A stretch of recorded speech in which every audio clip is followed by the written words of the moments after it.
Good morning, everybody. We will get started here very shortly. I just wanted to remind everybody one last time that if you have any questions during the videos, please put those in the chat box and we will get those answered after the video has been shown. My name is Kelly Schumacher and I am the district manager up in Bow Bells. So I'm the district manager for Burke County.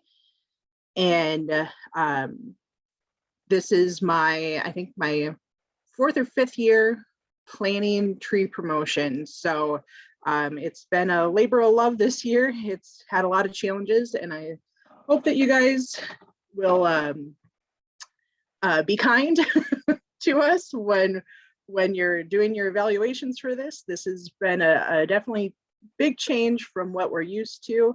And we really appreciate everybody being flexible with us this year. And hopefully we can get through everything without too many problems. And let's see, here is Erin on. Erin, if you want to unmute yourself and just make sure that your audio and your video work, we can get started here in a second. Sure thing, I'm here. Perfect. Okay, so is everybody ready? I'm sure. All right, so we will get started right away here. Erin's got a decently long presentation for us. And so Erin Field is with us today. He is the NDSU Extension Program Coordinator for Soil and Water Leadership Development. Erin grew up in Western Minnesota before heading to Jamestown College to study biology. He then went to NDSU for a master's degree in natural resource management and a PhD in range science. Erin taught courses in range management, ecology, soil, and land ethics at Chadron State College in northwestern Nebraska for 4 years before returning to NDSU. He, his wife, and his 3 daughters now live near their family farms and are enjoying being close to family again. Erin will be sharing some information about how the State Soil Conservation Committee and NDSU Extension can work with districts to reach our shared conservation goals. And now Morgan is going to play his video and we'll get going. Well, thank you everybody for being here today. As mentioned in the introduction, my name is Erin Field. I'm the Extension Program Coordinator for Soil and Water Leadership Development.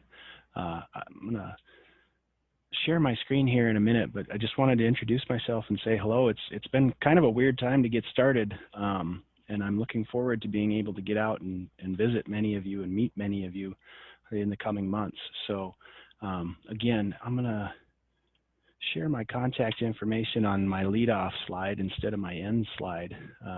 So although obviously you're not, most of you probably aren't taking notes today, but it's here, and I hope you'll reach out. I'm looking forward to hearing from you, whether it's email or phone call. That's my cell number. I have it with me all the time. Looking forward to hearing from you. So moving right along, try to keep my pointer out of the screen. Just a reminder, and I think it's really important to keep this in mind as you're going through this workshop, as you're going about your day-to-day activities in a soil conservation district, or if you're a partner, partner agency, partner group, as you're working with soil conservation districts, it's really important that you remember this mission, and it's a mission. There's a lot here. Mission of the Soil Conservation District in North Dakota is to conserve soil and soil resources, control and prevent soil erosion, preserve the state's natural resources, control floods, prevent impairment of dams and reservoirs, maintain the navigability of rivers, preserve wildlife, protect the tax base, protect public lands, and protect and promote the health, safety, and general welfare of the people. That's a lot of tasks. I don't know if, I would say certainly not other political subdivisions, and probably most state agencies do not have such a broad and challenging mission. So you've got your work cut out for you. North Dakota's Soil Conservation District structure allows you a lot of independence. You have less oversight, less regulation, less of a top-down approach, and more of a grassroots, locally led conservation structure, which I think is a great strength in the state. But it also puts a lot of responsibility on you. As a district employee, as a district supervisor, you have to have a wide and varied skill set, and you have a lot of responsibilities. So what I'm going to talk about today is some ways that you can find resources, that you can get some assistance, that you can form some partnerships with the idea of just trying to be more effective as we work towards this huge mission, this great mission, this important mission. One thing I'll point out is I'm new to soil conservation districts, relatively new to soil conservation districts. My background is in range management and education. So I still have a lot to learn. I'm looking forward to learning a lot from all of you. So don't take this as somebody coming in and telling you what you need to do. This is somebody coming in and this is what I see. This is what I would suggest, and I hope that as I continue to build relationships with districts, that I'll continue to learn more and more. So, but keeping this mission in mind, I think, is really important. One group that I want to highlight, the State Soil Conservation Committee, which I work very closely. I'm an NDSU Extension employee, but I work very closely with the State Soil Conservation Committee. This is the state conservation agency in North Dakota. It's a 7-member board. 5 members are elected from each of the areas of the state, and 2 are appointed by the governor. Their mission, what their activities are sharing information, facilitating communication. So there are 54 soil conservation districts in the state. It's a big state with a fairly small population. So sometimes it's difficult to get communication among those districts. And the State Soil Conservation Committee is a good resource for that. And it's something that I think there's a lot of room for expansion on. The State Soil Conservation Committee, the NDSSCC, also administers Supervisor Training program, which I'll give you a little bit more information on, and distributes district assistance funds. And that's those appropriated dollars from the state legislature that go to districts to fund technical assistance, basically to fund salaries and benefits. I think it's important that you get to know your State Soil Conservation Committee representative from your area. So in Area 1, we have Donna Gran in the Cheyenne area. Area 2, Warren Solberg from the Horace area. Area 3, David Hill up in Rowlett County. Area 4 is Jack Spey in the Tuttle. And Area 5 is West Frederick, and he's out in the Flasher area. We also have our governor's appointees, Barton Schott, who's the chair of this committee right now, and has been for a couple of years, out of the Culm area, and Kelly Klosterman from Morton, which is in the eastern part of the state. This is a group of people with a ton of experience in agriculture, in conservation, in soil conservation district operations, and in simply working with people to solve a problem. I think there's a lot of opportunity for districts to work more closely with their state soil conservation, with the State Soil Conservation Committee in general, but especially with their area representatives. So please feel free to reach out. We host the contact information for these people on our website, the State Soil Conservation Committee website. But I'd be happy to put you in touch with your area representative if you reach out directly to me. I'll also highlight NDSU Extension. This is the organization my position comes through. The mission of NDSU Extension is to empower North Dakotans to improve their lives and communities through science-based education. And I should mention the mission of the State Soil Conservation Committee is the exact same as the mission of the Soil Conservation Districts. Both are formed under the same state law. So if you're working with the state committee, you're definitely working towards your mission. But NDSU Extension we have a number of departments in Extension, and My position actually falls under this family and community wellness group. And as you're looking at that list, you might say, well, soil conservation, that'd be ag and natural resources, wouldn't it? And you're absolutely right. I'm working towards an ag and natural resources goal, but I'm largely approaching it from a family and community wellness perspective. A lot of what I'm trying to do is on the leadership side, on the civic engagement side, on helping people work with people. And that ties in really well with that family and community wellness group. But I also work very closely with ag and natural resources. I mean, I'm very comfortable there. I mentioned I come from a range management background. So, so I've been able to learn a lot in the last several months since I started working with NDSU Extension, and hopefully gaining some skill sets that will help districts accomplish their goals. I'll also point out the Center for 4-H Youth Development. I'm learning more and more about the education work that soil conservation districts do in the state, and I think that is just a great opportunity for long-term conservation, outcomes, comes from youth education. And the extension through the 4-H and youth development program could be a great partner as you work on this. The other thing to mention about extension is the county and state presence. Every county in the state has an extension presence through agents and educators, and many counties in the state will have an agent representing ag and natural resources and an agent representing family and community wellness. A lot of districts have a great relationship with their extension agent in the county. Often that ANR, that ag and natural resources agent. But I'd really like to see that expanded. I think there's some opportunity for districts who haven't worked with their extension agent in the past to reach out and see where your goals overlap. And I think it's also, there's an opportunity for more engagement with the family and community wellness agents in the state. Again, I think districts have a lot of technical expertise. They understand, these are the practices that we need to have implemented in order to reach our goals. Sometimes the hang up comes in actually implementing the practices. It comes in working with people, it comes with marketing, branding, it comes with board work, it comes with leadership.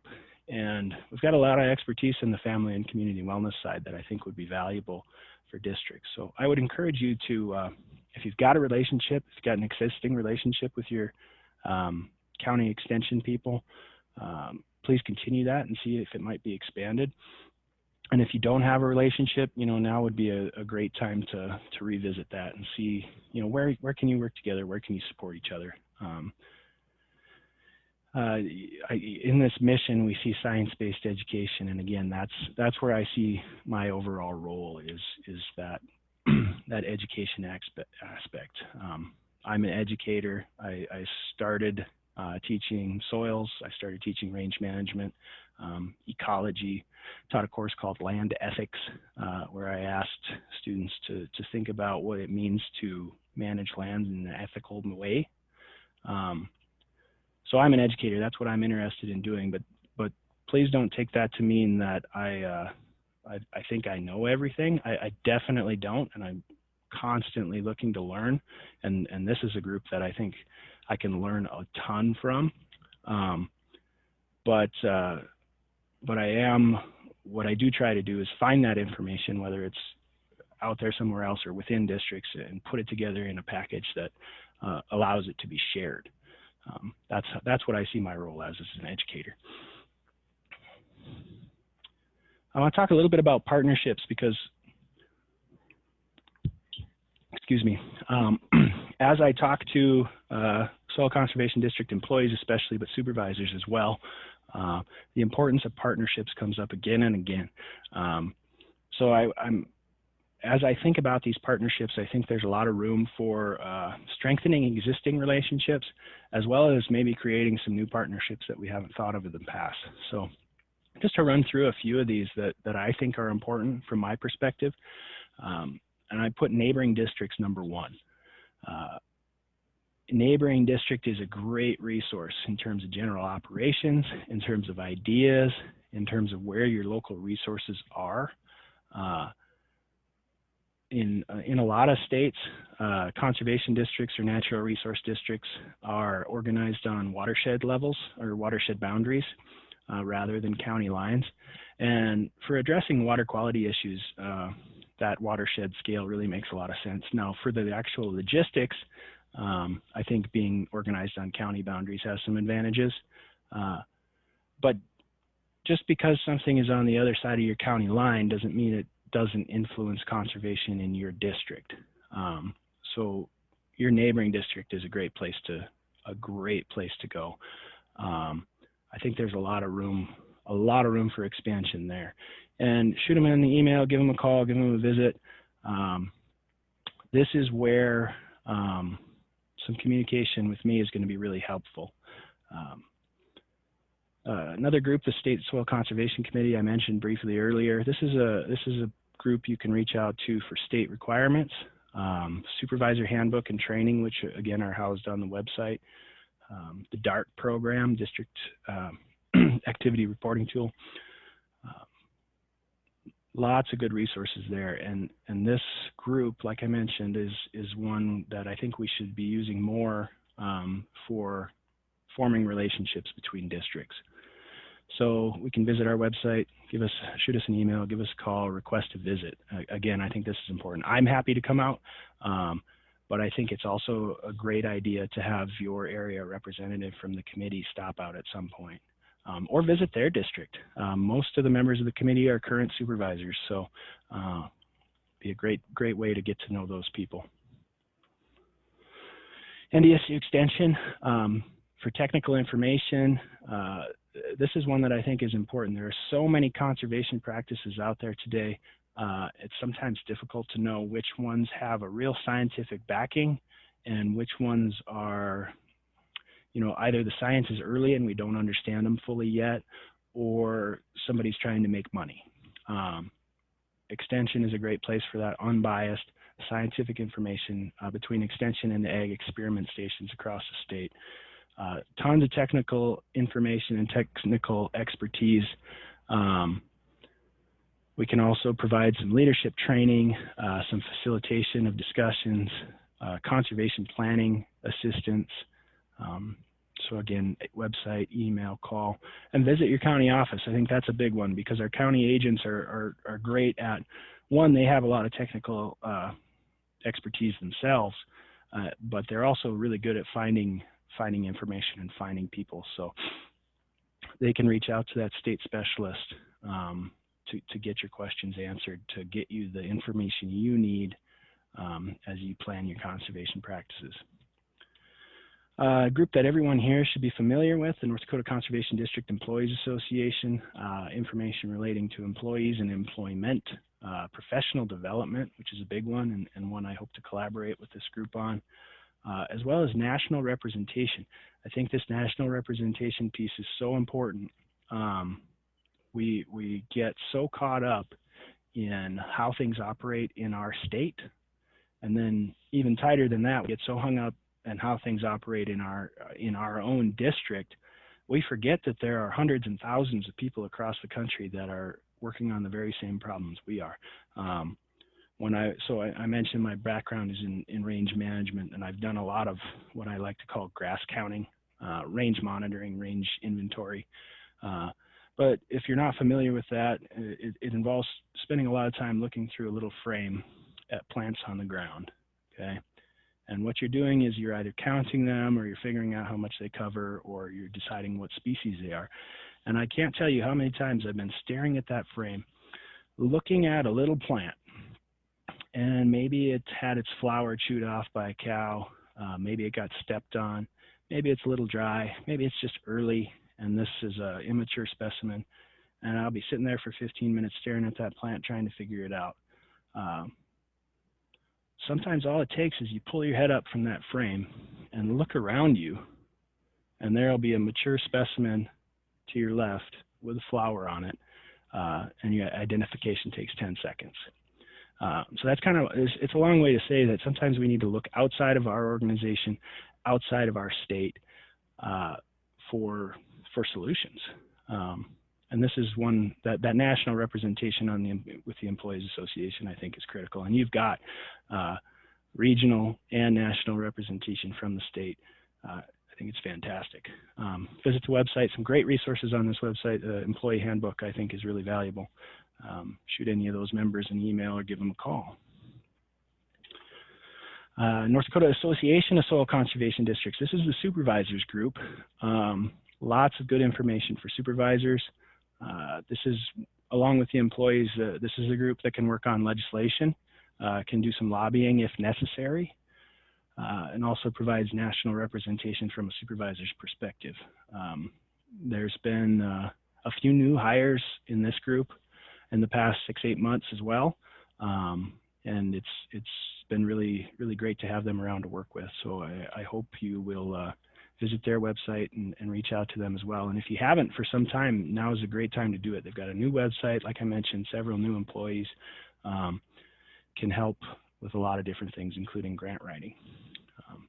North Dakota Department of Environmental Quality, this is a group that's been really important for our Soil and Water Conservation Leadership Academy. Great resource for watershed planning, conservation planning in general, water quality questions, some potential for funding through grants. Jim Collins has been really helpful as we work through this academy, and I know a lot of districts have been working with Jim on demonstration plots, water quality testing. More than happy, I think, to come out and visit. Your local state's attorney, and I apologize, I should have said this at the beginning. For some of you, this is old news. You know, we've worked with these people for years, but I hope you'll think about working with them in new ways, and I hope that you, for those who are relatively new to soil conservation districts, I hope it's helpful.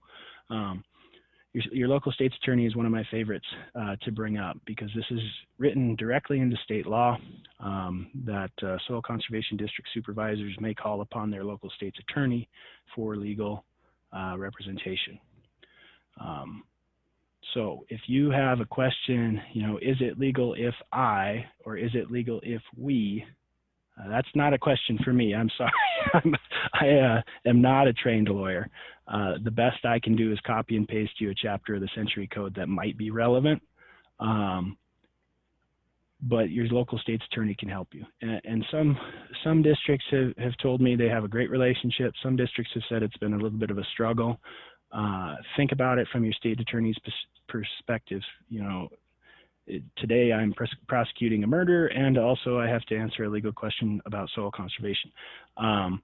It can be respectful of their time, but you are entitled to that representation. So please go for that. And if you can't, if you have a hard time, your neighboring state's attorneys, or if you need to, the Attorney General's office can actually help you out too. Although they'll probably just push it back down to the state's attorney and nudge them towards working with you. NRCS, I think most districts have a great relationship with NRCS and know how to work together. But one thing I do want to point out is your resource concerns, especially as a supervisor, as your board of supervisors, with input and technical guidance from employees. What are your resource concerns? What do you see in your district as a problem? And then you can bring that to NRCS and say, hey, we need programs that address this, rather than always trying to adapt your activities to what NRCS sees as a resource concern. This should be a great partnership, a two-way partnership among peers, and I think in most cases it really is. But it's one that we need to continue to explore and continue to work on. This Soil Conservation Century Code, I guess not a partnership, but a resource. This is the state law as it specifically applies to SCDs. That's not to say that other state laws don't apply to SCDs, but this is the law that created SCDs, describes what they can do, describes basically how you operate. It's only about 15, 16 pages. I would definitely recommend, if you are a full-time employee or a supervisor, take the time to read through this and spend some time in the powers. what can a soil conservation district actually do? And I think you might be surprised by what you have the ability to do in your district. And then finally, I'd say any other person, group, organization, or agency with shared goals. I think sometimes we get into this rut where we're working with the same people over and over again without looking outside the box, or there's a group out there who has a shared conservation goal with us, but we know, some of the stuff they do, our landowners in the county don't care for. I think you really need to consider those groups. Make sure you're working on a shared goal. You don't need to be supporting things that the district doesn't agree with, but you can work on a shared goal. And I think it really helps to have a memorandum of understanding written out that says, this is what we're working on. Here is each of our roles and responsibilities. And that way, one, it helps you understand what you need to do and helps that organization understand what they need to do. But also you can point to it. If you've got someone in the county that says, or in the district that says, why are you working with, such and such organization?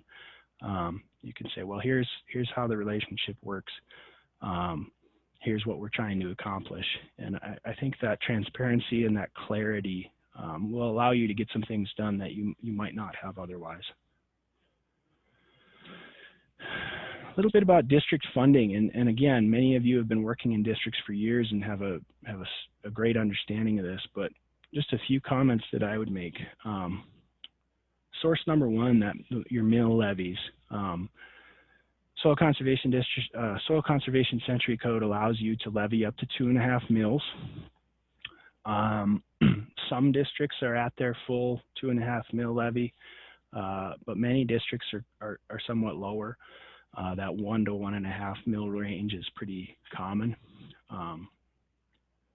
In some districts, 0.5 mil to 1 mil is quite a bit of money, and they're able to operate on that.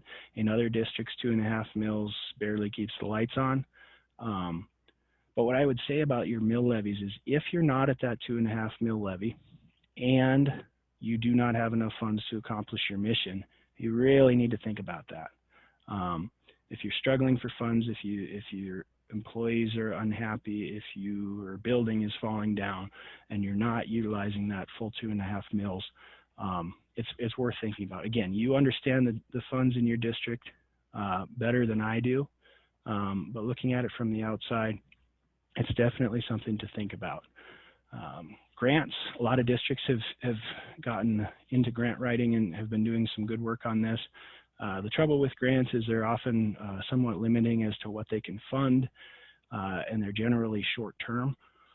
But if you've got a specific project in mind that you want to get done over a defined time period, there's some real opportunity for grants. You think creatively about where the source would be, and find ways that your conservation goals overlap. I'd be happy to try to offer some assistance in preparing grants. Morgan at NDA Association of SCDs is hired partially to provide assistance for grants. I'm sure there are others. And actually, we are at NDSU Extension hoping to be able to provide some more assistance in terms of staff for that. District fundraising, districts raise, how you raise funds in your districts, but there's a number of ways, including equipment rentals and seed sales and tree sales, so on and so forth. A couple things on that. One, be sure to maintain as much transparency as possible in that process and keep everything. I have no doubts that districts are doing things the right way. But not only do we have to do things the right way, we have to prove that we're doing things the right way. So please continue to do that. Also, think about where your district fundraising, does your district fundraising activity help you accomplish your conservation goals? Do they mesh? It's worth evaluating, okay, we've been raising money this way for however many years. Is this compatible with our conservation goals? And if it is, how do we expand it? How do we promote it? How do we market it? If it's not, is there a way we can replace this activity? Again, you in your own district understand your resource concerns. That's the strength of this locally led conservation. So just consider, do your district fundraising activities support that, and are they accomplishing those goals while keeping you fiscally above board? Another chunk of funds is currently being considered in the legislature. That's Senate Bill 2020. It's the NDSU Extension budget. And you might say, why would I care about the extension budget? I work for a soil conservation district, and that's absolutely true, except that the State Soil Conservation Committee line in the budget comes through the extension budget.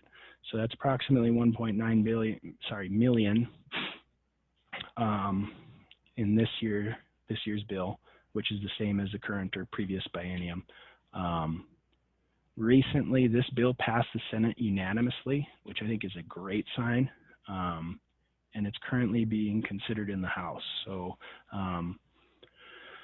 we'll see where we end up. This had a lot of support. I think in this year's budget cycle, the chances of that number going up are pretty slim, but it had a lot of support, and I think it's actually helpful that this is within the extension budget this year. We heard a lot of positive things as this bill moved through the Senate.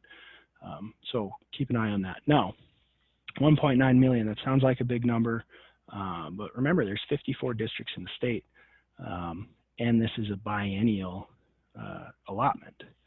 So say $1 million a year, 54 districts, 20 grand per district if it were distributed evenly. So that's I understand that's an important lifeline for districts that keeps employees out there getting the work done. But for most districts, this isn't going to do much more than keep the lights on, and it needs to. We need to think about how we can support districts at the state level moving forward in terms of future directions. And then we also need to consider the state committee works on distributing those funds in a way that maximizes their conservation impact. So some districts get a lower allotment, some districts get a higher, depending on where that's going to make the most impact. In terms of future directions, I don't have a whole lot to say there, other than I think this is another opportunity to pull our heads out of the frame and look around and see, okay, what do we like about our current funding structure? What needs to be changed? How can we improve the system so that we are better able to accomplish our mission?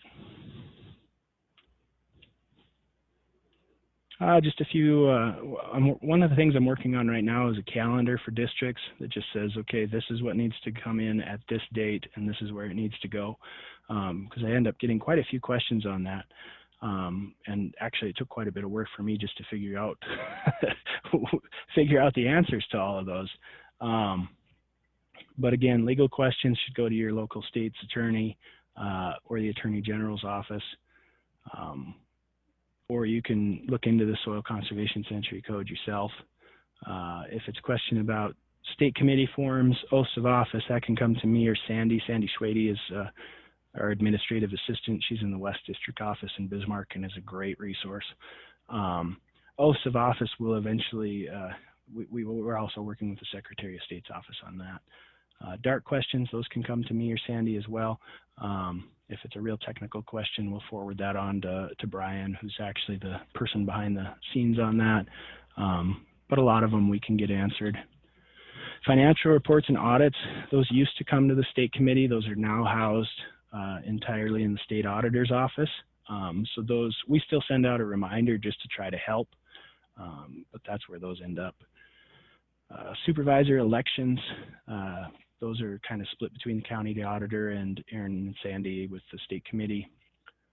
Professional development, Employees Association has been the big promoter here. I think there's some more room for NDSU Extension to help out with this. There's also been some new NRCS trainings coming out, and actually through the North Dakota Association of Counties as well. in terms of professional development. And then grants. I mentioned this briefly, but there are several groups that can help you with grants. One that I didn't put on here, and I probably should have, was human resources. Whether it's hiring, firing, benefits, policies. We're working on ways that we can help frame policies, that we can help you develop your policies. And actually, I've sent it out a few times, but I'll send it out again. North Dakota Association of Counties has put together a really, really comprehensive resource guide that districts could get a lot of mileage out of, I think.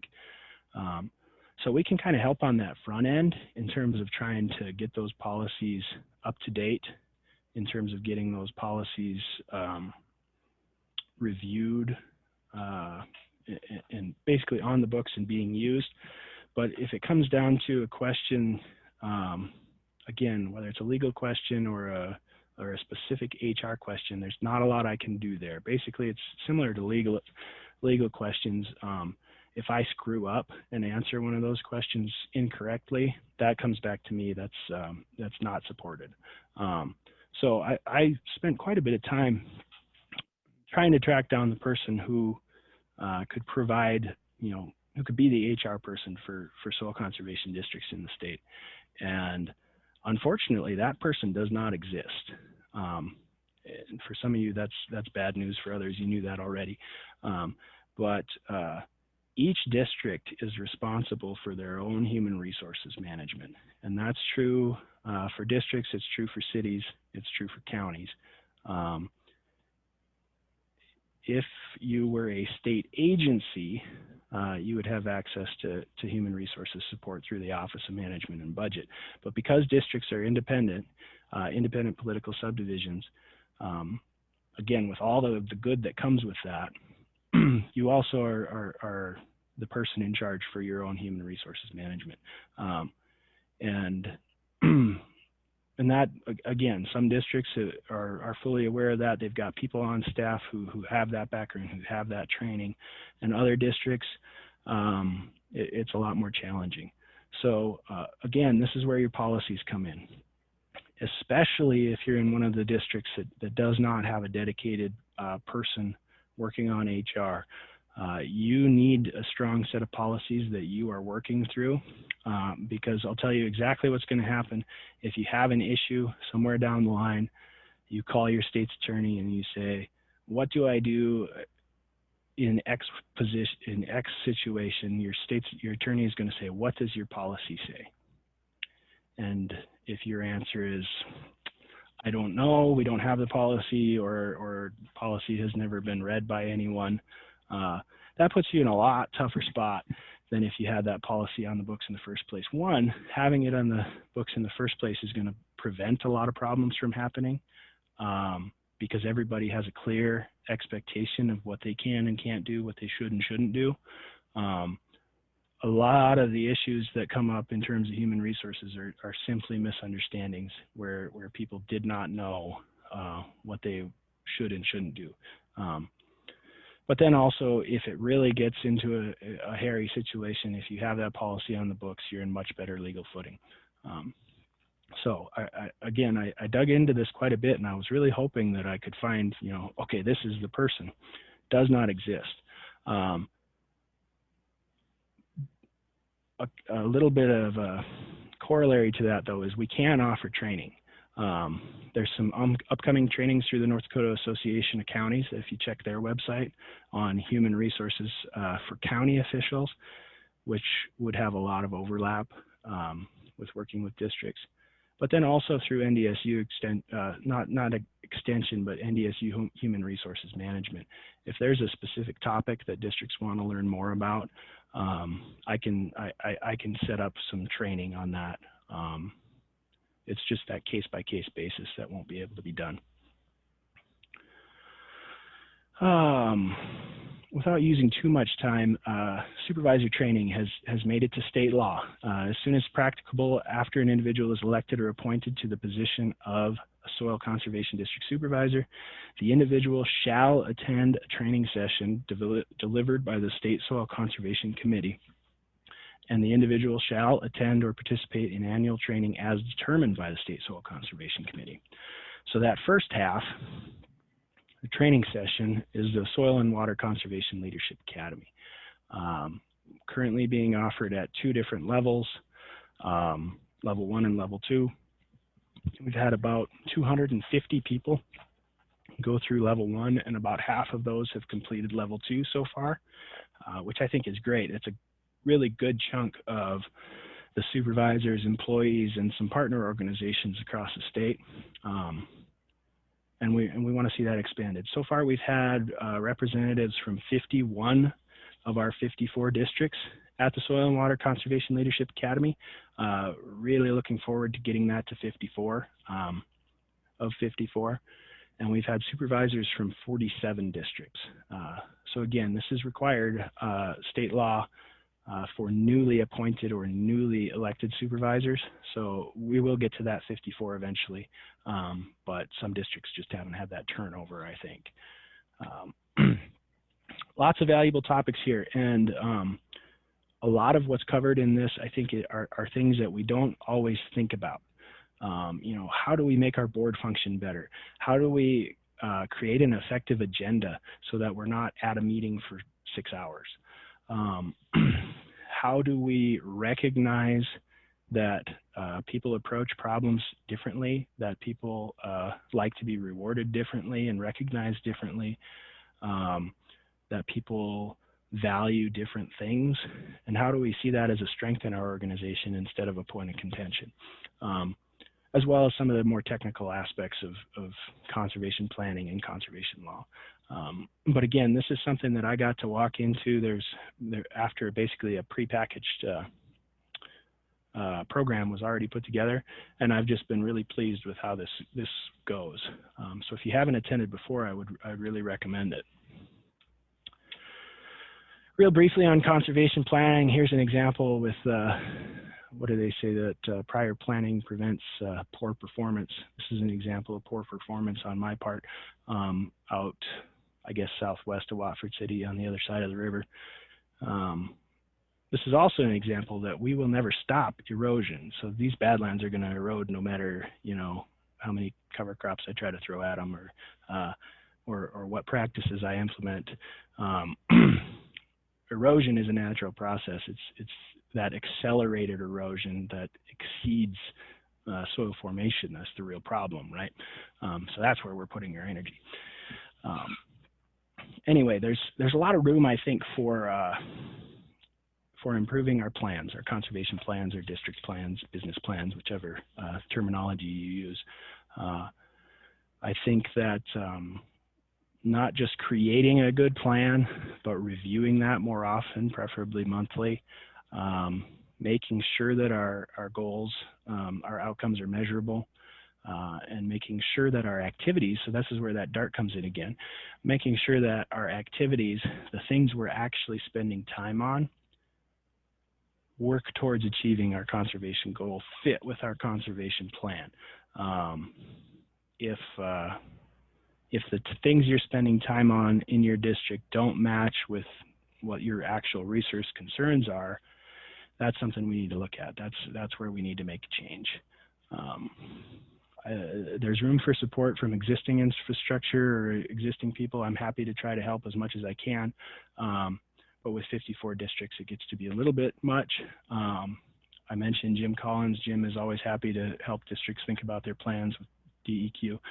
But we've actually got a proposal, a grant proposal in place right now to hire a couple people whose primary purpose is working with districts on conservation planning.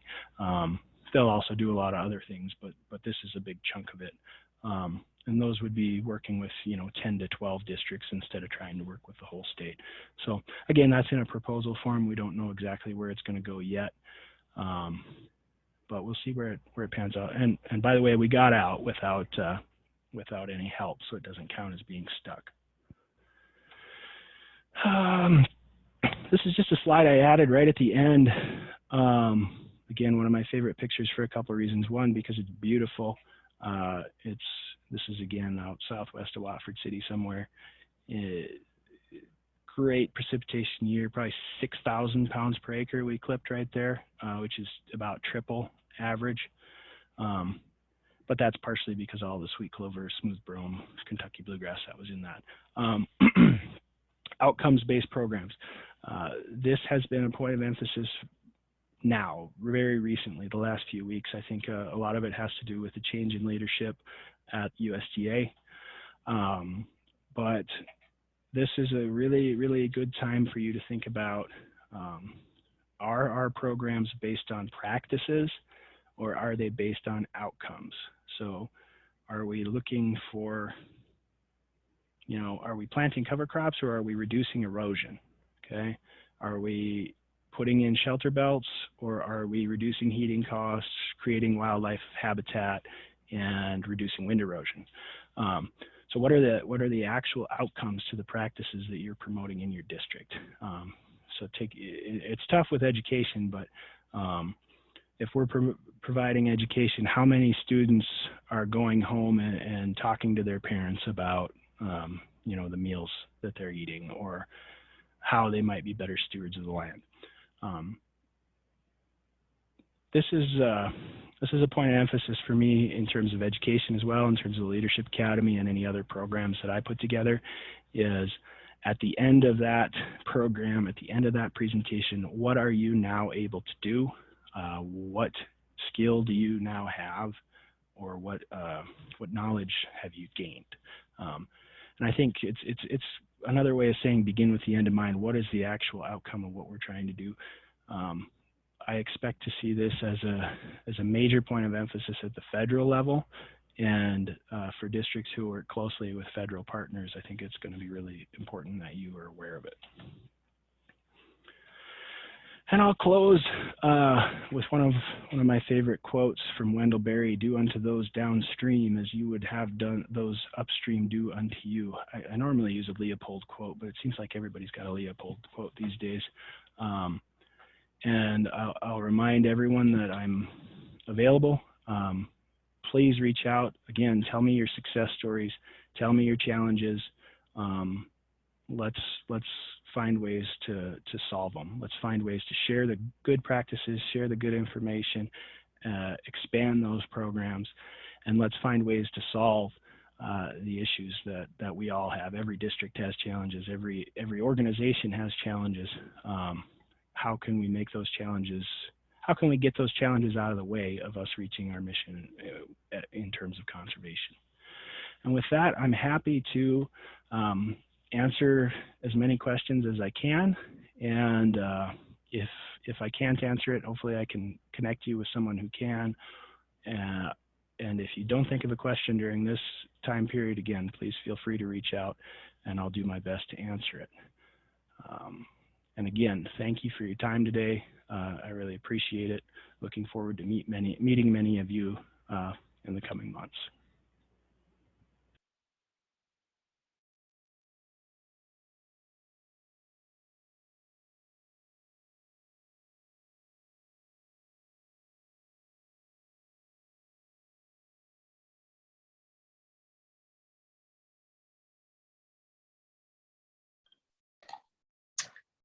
Okay, again, if you have any questions for Aaron, you can put them in the chat box and we can get him to answer anything that you're curious about.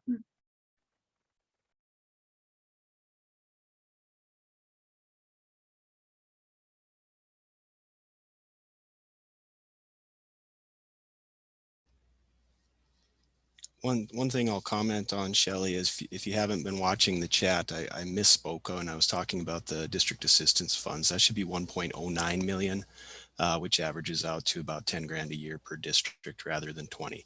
I had a different number in my head.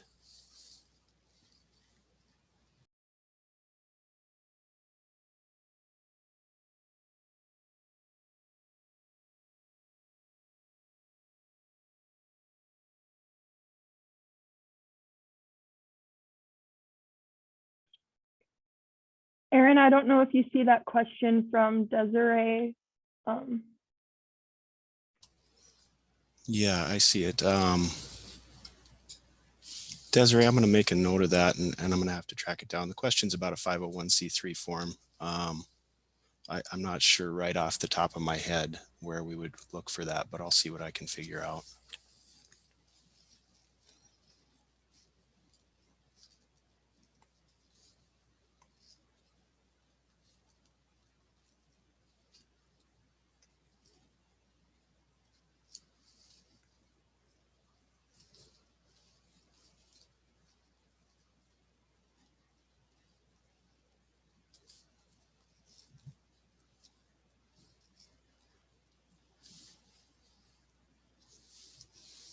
And I should actually follow my own advice. If anybody at a district knows the answer to that question, please put it in the chat.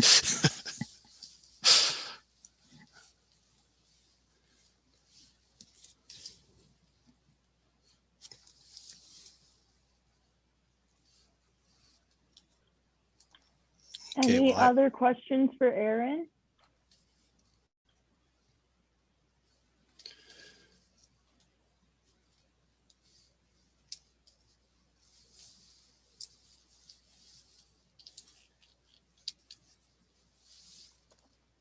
Okay, well, we can take a short break then if there's no more questions or if Aaron doesn't have anything else to add.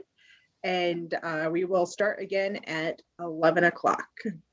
Yeah, the only thing I'd add is thank you everybody for taking the time, and please feel free to reach out.